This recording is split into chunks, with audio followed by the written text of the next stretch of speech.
Top U.S. Admiral Mike Gilday grilled by GOP lawmakers for adding the controversial book titled How to Be an Anti-Racist to his sailors' reading list. Kendi's book states that capitalism is essentially racist. Do you personally consider advocating for the destruction of American capitalism to be extremist?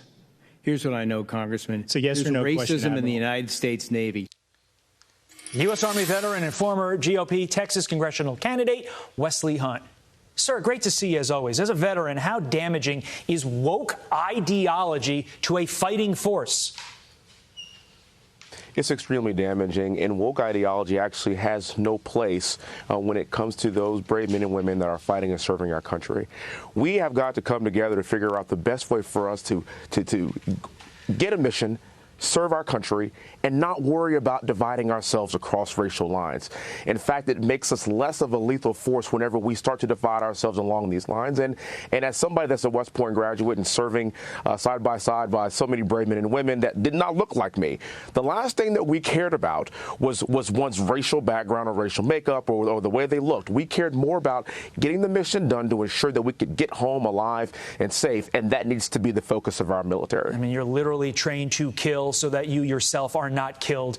You have to have your brother's back. All this other stuff should be a non-factor, but it is not. Here's some quotes from the book. Quote, there may be no more consequential white privilege than life itself. There is no in-between safe space of not racist. The claim of not racist neutrality is a mask for racism. Like fighting an addiction, being an anti-racist requires persistent self-awareness, constant self-criticism, and regular self-examination. How frightening, though, is it to you, Wesley, that our military is distracted by these thoughts, by these concepts, when they should be 100% solely focused on training the military members to defend our nation?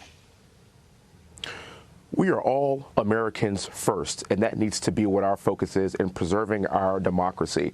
We should look no further than what we're going to see here with Juneteenth now being a federal holiday. That's amazing. That's an example of what American exceptionalism really is. We're talking about hundreds of thousands of brave men and women, black and white, that fought to end slavery. That's what our history is all about. Let's build and let's grow on that, and let's talk about the progress that we have made over this period of time. And by the way, it didn't take us that long to get here. And this is not about, fighting for a specific group or a specific person. This is all about fighting for Americans. That's what our military should be doing. That's what we were created to do. And that needs to be our focus and our mission moving forward, and not dividing ourselves based on race. Juneteenth, now a federal holiday, celebrated today this year because it does fall tomorrow on a Saturday. 30 seconds left to you, sir. How should we be honoring the importance of this day instead of politicizing it?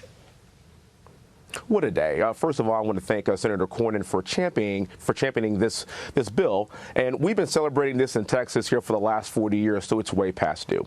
But when I think about my ancestors and I think about my great-great-grandfather who was a slave, I can only imagine the jubilation that they felt when they were told that they were free of chains, free of bondage, some 2 years after President Lincoln passed the Emancipation Proclamation.